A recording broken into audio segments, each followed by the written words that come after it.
Fokus. Oke, silakan Faye. Good afternoon. Good morning. Good morning. Selamat pagi. Good morning.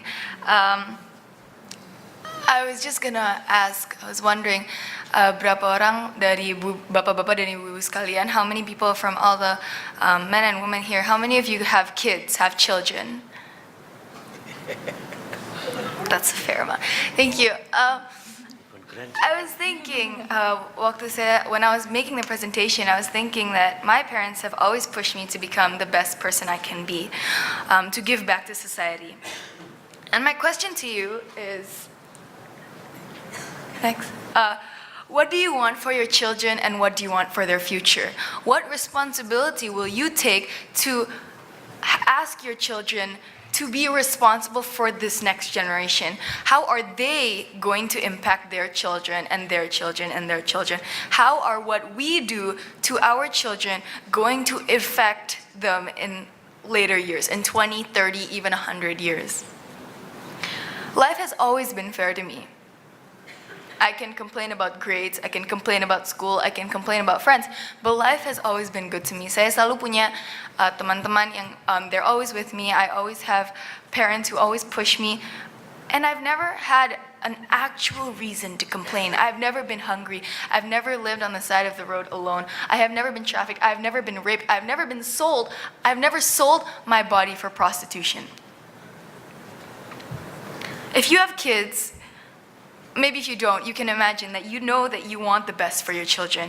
You want them to join the school club. You want them to get the best education there is. You want them to have food every day, breakfast, lunch, dinner, and maybe snacks in between. You want them to be happy. You want them to have a good circle of friends. You want your children to impact their children and their children to make this world a better place. But there are so many children without this privilege.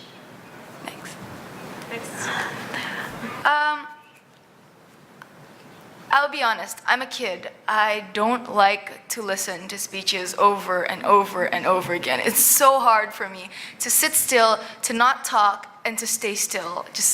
But, so I was thinking that maybe I could share a story. I wish I could tell you a story about my school. Maybe there's drama in my school.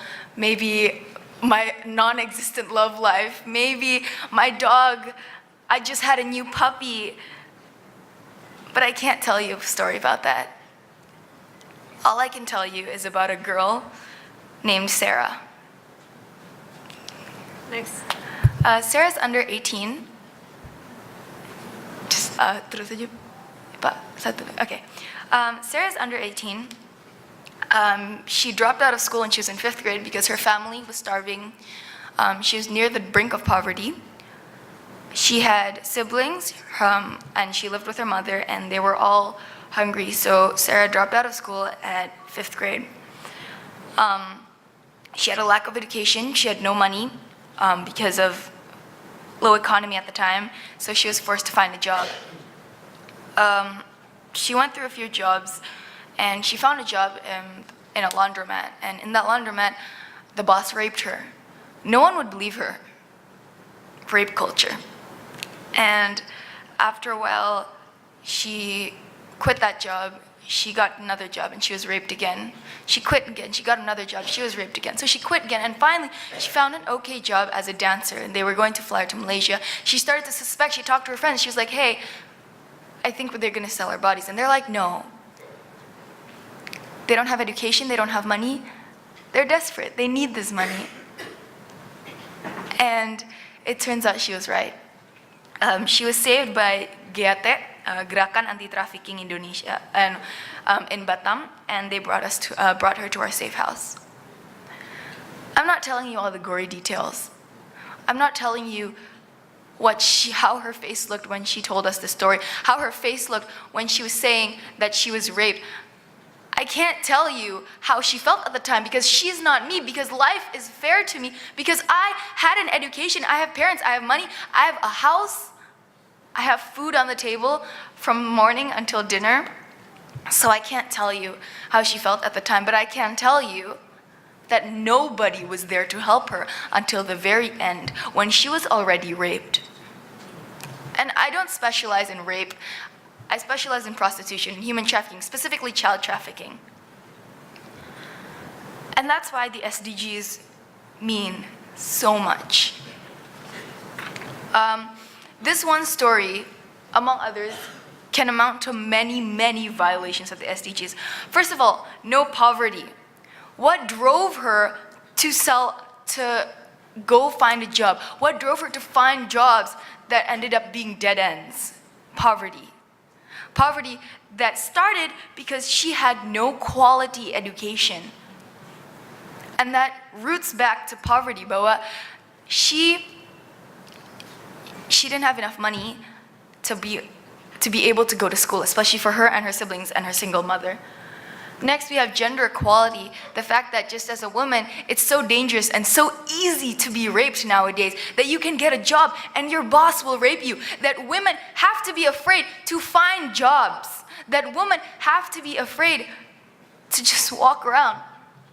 And next, we have decent work and economic growth. Obviously, it's pretty self-explanatory that it was so hard for her to find a job, especially this was located in Batam, and it's very hard to find jobs in Batam. And in general, in Indonesia, the economic growth in terms of finding well-paying jobs has gotten not harder, but it's still very hard to do.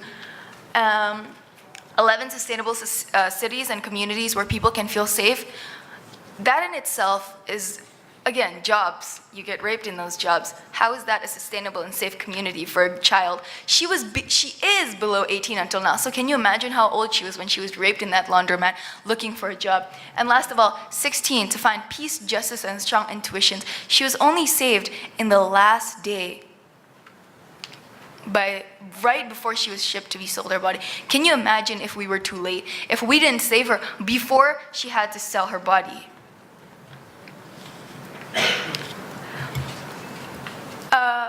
I work in a non-governmental organization, an NGO called Rumah Faye. We work in SDGs 5 and 16, 5 which is gender equality, and 16 which is peace, justice, and strong intuitions. We work mainly under the points 5.2 to eliminate all forms of violence against all women and girls in the public and private spheres, including trafficking and sexual and other types of exploitation. And 16.2, to end abuse, exploitation, trafficking, and all forms of violence against and torture of children. Children are the future. Children are the driving force of they're the seeds. I'm so sorry. They're the seeds. They are the one that's gonna grow, and they're the impact that's gonna make the future. So I'm asking, tadi Pak Junardi said, no one is left behind by the SDGs. The fact of the SDG is for us to be united and to bring all these children together, all the community together to make a better future. Are we leaving people behind? The way my friend put it, she labels herself feminist, and she says, life is like a race. The problem is men and the more wealthy part of society has already been gone far, far ahead of us. Women and the poorer parts of society economically and emotionally are so much further away than that. And we have to bring them forward and start the race together. And I love that analogy because it's true. Because it's time we start running together and not individually. Because teamwork is so important in the implementation of the SDGs. So since we've been talking about Rumah Faye, a little bit of self-promotion. Rumah Faye is a non-governmental organization founded in October 2013 to fight child trafficking in Indonesia. Kita ada program 3, in Indonesian it's 3P, pencegahan, pembebasan, dan pemulihan. In English, it's prevention, rescue, and rehabilitation. We absolutely do not work individually in this. We work together with so many other NGOs, but we work with GAT, like I said, Gerakan Anti Trafficking Indonesia. We work with small businesses, we work with schools, we work together with restaurants too to do fundraisers. And we've always found that through fundraising, through working together with other organizations to rescue, rehabilitate, and prevent, we've worked with ECPAT and Compassion First, it's worked so well. So the problem is, as much as I'd love to say that everything is solved with the case, dua lagi, Pak. As much as I'd love to say that there's still a problem with the case, there's still so many challenges in this one case. How will we help her continue her education? Will there be quality education that we can get for her? What job opportunities will she have? What job would like to take her, and what jobs will she feel safe working in without the danger of being raped? How will she mentally and physically be healthy enough to live, most likely alone? And will she have decent housing? These are not the only questions I have, but do I have time to start listing them all? In Sarah's case alone, we worked with GEATE, we worked with police for the case of persecution and investigation. We worked with the Kemensos, which is the Kementerian Sosial, and for reintegration. And last of all, we also worked with the Yayasan Citra Mas, who mainly provided the hardware for our shelter. My name is Faye Simanjuntak. I'm sorry if I bored you with this speech, and I'm sorry if I didn't give you the statistics that maybe some of you wanted to hear. But I tell you what I wanted to give you was a face to the statistic that Sarah can be an example of the 30% of children of people that are trafficked who are below 18 years old. That Sarah can be example of one of the children in Indonesia who are trafficked, because Indonesia is the third largest country with the most human trafficking in the whole Southeast Asia. That Sarah can be the face of the children who are trafficked in this world and nobody hears their voices. I'm Faye Simanjuntak. I'm 14 years old, I can go to school, I have friends. I have a life that so many other children would kill to have. And I don't know why I'm here today. I don't know why me, of all people, can talk today. I don't know why I'm standing here in front of you and why I'm sharing this word with you.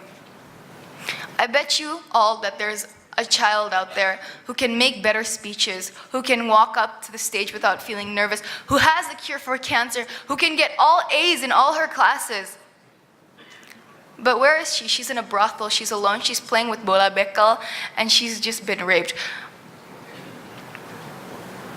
I don't know why I'm here today, but I'm sure that since I am here today, I'm gonna share this with as much people as I can.